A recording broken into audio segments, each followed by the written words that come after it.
You have Phaedra and Candy, and these two are just going head to toe. The tension is just getting bigger and bigger. Restaurant that's not open. She could be working on that. You're open Hate about on me? girl. Okay, Girl. let's build right on the Well, thing. anyone that knows anything about divorce, and I'm sure if Mama Joyce is here, she would chime in because she knows a lot. Yeah, she does.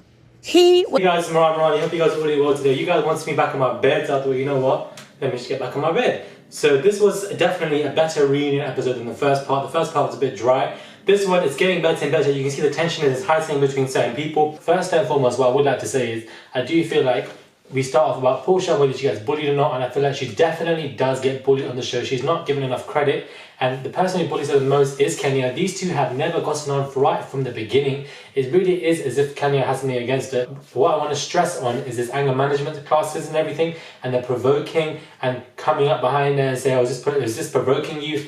Kenya has a tendency to provoke people, and this is why I don't like it as a character. I find it very irritating, actually. Talking about Matt, you were just talking about her habit of provoking people, period. Very immature, very classless, because she likes to provoke people and get a reaction out of them. Nearly everybody on that show has nearly had a reaction with Kenya, whether it's Nini, whether it's Phaedra, whether it's Porsha, whether it's Cynthia. The majority of people on that show have, and I do feel like she's a bully. Kenya does have some funny lines on the show, especially in her little interviews. I would have to give up to that. But apart from that, she is definitely a bully. So when people say to me, how do you know like Kenya? I can't believe you like Porsha. I'm not really a lover of Porsha. Let's not get it twisted. She does things to mess up, and her and Candy, like, she really has messed up herself. But when it comes to her being bullied, her being provoked, when Candy and Kenya were on that table talking about her classes, what's going on, how many classes you've been to, laughing at the fact that she may have not been to a lot of classes, that really is hitting below the belt. Somebody's attempting to improve themselves and you are taking them down further, and it only makes you look more worse than you actually are as a person, and it reflects bad on you. This is why I don't like Kenya. Candy, I said in my first review, there's a sense of lightness towards her because I feel like she always tells the truth, and it is what it is. She's just truthful in how she speaks, how she carries herself, her mannerisms. But when it comes to Kenya, it's a whole different kettle of fish. You've got someone who's manipulative, deceptive, and she's not the only manipulative and deceptive person on the show. Plenty of people are as well. However, I don't like Kenya. I never really have, and I really can just see through her nonsense. I've never really entertained it throughout my entire reviews. And here we have again people saying for the millionth time, she's provoking people, this is what she does, and she continuously denies it. It's coming to the point where it's just tiring now. Just accept your faults and move on. What I want to get into this is this whole Candy and Phaedra. I am here, I am present, front row seat. Okay, Oh, you and your multiple with meetings with Johnny? your attorney friends to try to make it seem For this Candy and Phaedra nonsense, because everybody has conflict on the show, everybody beefs on the show, everybody has tension on the show, but when it comes to Candy and Phaedra, there's a certain realness to it that really digs deep in me personally, because these two were best friends at one point. They were such close friends. When Nini had beef with Kim or Sheree, you know, it was that kind of beef where you would know they'd get back together again. This beef between Candy and Phaedra is so deep that they ain't never coming back. 30 cents to say, girl, what type of math you doing? What I'm surprised is Phaedra really did rule the roost when it comes to this entire reunion. She carried it through, and she was carrying it through on lies, on deceit, on nonsense, on these document papers. It was bullshit that she was carrying it through. Nevertheless, whatever the hell she was using, she carried it through for herself, and she came out on top when it came to vocal fights, when it comes to certain people coming for her. The way she was reacting, quick jabs, and it was very interesting to see. And no wonder you got a lawsuit because you ain't paying your employees. Oh my God. You know, Candy is right. Mama Joyce really does step out of her life at times. It pisses me off because you need to know your place. You're not a cast member, so just remove yourself because it's annoying. And it's a bit annoying that when Candy has a problem with someone, her whole posse or friends all want to come and have that 20 cents as well, and it's just annoying. You don't see Phaedra's dad or Phaedra's mum, Phaedra's other friends coming in and talking nonsense. So I don't understand why that kind of stuff. Candy's group annoys me when they add the 20 cents because they're not cast members. So just really and truly move off. I just feel like Phaedra came out on top, but I don't feel like she should come out on top because she's obviously lied, been deceitful, you know. But you know, you can play this because Candy's saying how you found a person, you're building a case against me, you're talking nonsense about me. But then Phaedra is an attorney, someone's coming with a case. She's a lawyer, she's not a dentist. But even when Phaedra was trying to defend herself throughout this entire review, you can really just see through the deceit, the planned thoughts that she's created in her head to defend herself, because there are potholes that she has made where she is completely wrong and she has to own up to it. But she has planned around these potholes where she has fallen into in an attempt to defend herself. And really and truly, it has worked for her. Whatever thoughts and groundwork that she has created to defend herself, as of right now, from what we've seen, second part reunion, she really ruled the roost. Spelled right on the Well, thing. anyone that knows anything about divorce, and I'm sure if Mama Joyce was here, she would chime in because she knows a lot. Yeah, she does. She defended herself in vocal fights, no hesitation, very quick jabs. This is how it was for me. Cynthia, again, I don't know what you're doing there. No shade, no tea. Yes, people say she's the most kind person on the show, and I agree, she probably is, but what is your storyline? Because we're all really trying to find out. We're going to have to wait till the third piece when Pizza comes on for you to actually talk about something. 2 whole hours have passed and you're just sitting there, quiet as a mouse.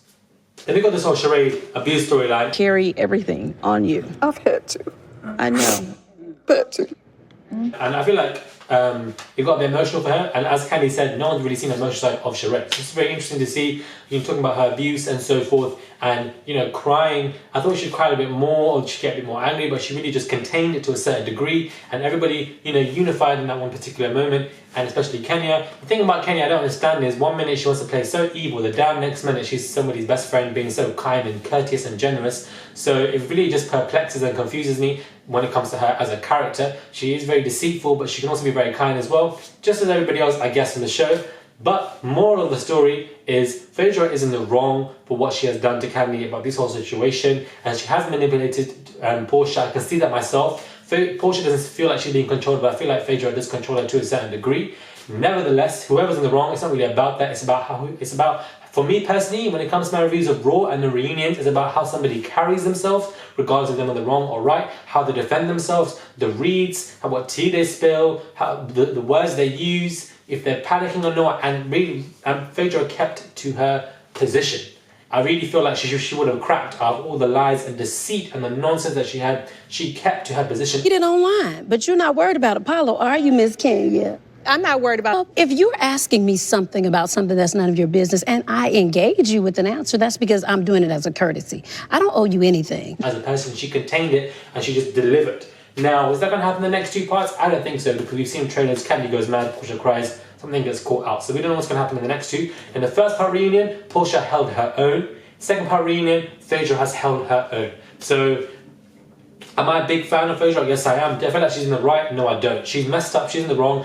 And I'm the type of person where if I like someone, it doesn't matter. If they're in the wrong, they're in the wrong. I'm not on necessarily someone's team. I'm just, Candy's been on the right in the majority of reasons. But it is really interesting to see that Phaedra kind of just owned people, especially when Phaedra was like, girl, like she was mimicking Candy. That was the funniest thing I've seen in my life. Then she read Kenya for nonsense. Kenya tried to come back saying it was a rehearsed read. Whether it was rehearsed or not, at the end of the day, you got read. So what's next? That's what I'm really trying to find out. Both know it's true that nobody wants you. You're like an old condo that they done converted to a townhome. Let's give it up for the rehearsed read. Very annoying, and I feel like Phaedra does have a point. When Andy asked her, why didn't you share your divorce details? She's entitled not to share her divorce details with anyone on the show if she does not want to. I didn't feel that it was their business. The only people who I need to share with the people who are supportive of me and my family. She doesn't have to do it. It's her own business. And as an attorney, she probably analyzes people anyways and decides who to tell and who not to tell.